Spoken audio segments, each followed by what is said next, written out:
Je viens vous parler des finances de la ville. Et les chiffres que je vais vous citer sont incontestables, car issus des comptes administratifs de la ville, disponibles à tout Thionvillois et que vous pouvez demander à la mairie. Il faut savoir qu'à Thionville, il y a 3 budgets distincts. Le budget de la ville, le budget de l'eau et le budget du centre funéraire. J'ai choisi aujourd'hui de vous parler du budget uniquement ville, au travers de 3 indicateurs que j'ai choisis pour vous. Le premier de ces indicateurs est le résultat de fonctionnement annuel. C'est ce qu'il reste lorsque l'on a encaissé toutes les recettes, payé toutes les dépenses, y compris les intérêts du capital de la dette. Entre 2008 et 2013, ce résultat était compris entre 4 et 6 millions d'euros, avec un léger fléchissement en 2013 qui était dû à l'augmentation de la subvention du CCAS, à l'augmentation également du coût de l'énergie, mais aussi à de nouveaux services mis en service cette année-là, comme Allo-Mairie et la crèche du Bois-Joli. Ce fléchissement en 2013 nous avait alertés et nous savions devoir prendre des mesures correctives en 2014. Or, en 2014, bien au contraire, aucune mesure n'est arrivée. Et le résultat s'en est fait sentir à 1,6 million d'euros.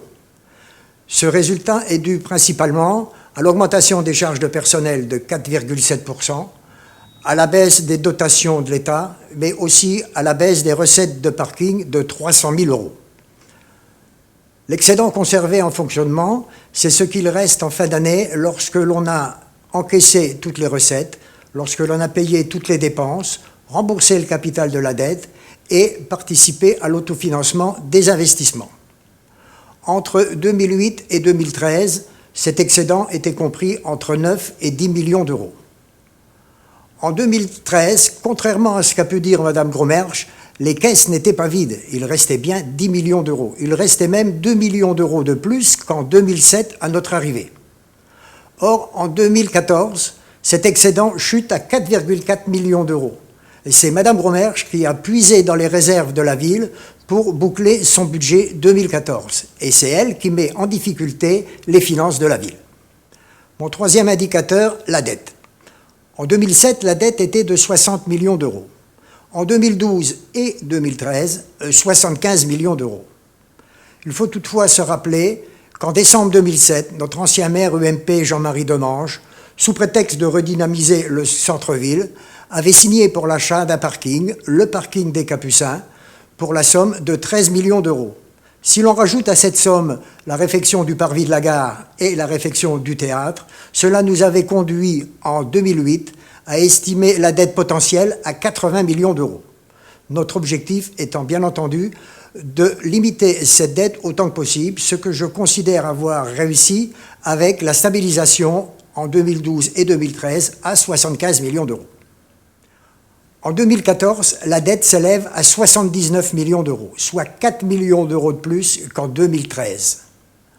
Pour stabiliser la dette à 75 millions d'euros, nous avions élaboré dès 2008 2 outils, le plan pluriannuel d'investissement et la planification budgétaire, et cela pour la période 2008-2014. Nous avions, lors de la campagne municipale précédente, élaboré cet outil pour la période 2014-2019. Et nous nous engageons à les rebâtir pour la période 2015-2019 si vous nous faites confiance. Lorsque l'on parle fiscalité, c'est-à-dire des impôts locaux, on dit souvent « c'est la faute du maire ». Or, à Thionville, ce n'est pas vrai. Il faut savoir que les taxes d'habitation et taxes foncières dont il est question sont augmentées de 2 manières. Soit les bases, c'est-à-dire leur valeur, qui augmente tous les ans de l'inflation et c'est fixé par l'État. Et c'est les taux d'imposition qui sont fixés soit par le maire, soit par l'intercommunalité, soit par le département. Nous avons bouclé notre mandat sans augmentation des taux d'imposition, ce qui n'a pas été le cas des autres organismes qui vous concernent. Donc pour Thionville, taxe d'habitation et taxe foncière, plus 0%.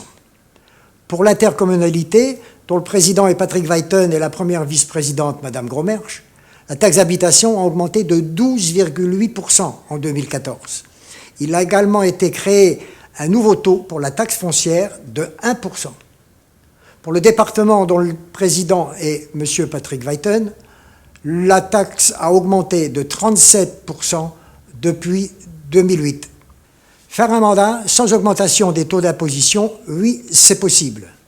À Thionville, le produit des impôts directs est de 503 € par habitant, alors que la moyenne des villes de même importance est de 567 € par habitant. On voit qu'à Thionville, les recettes d'impôts sont bien inférieures à la moyenne.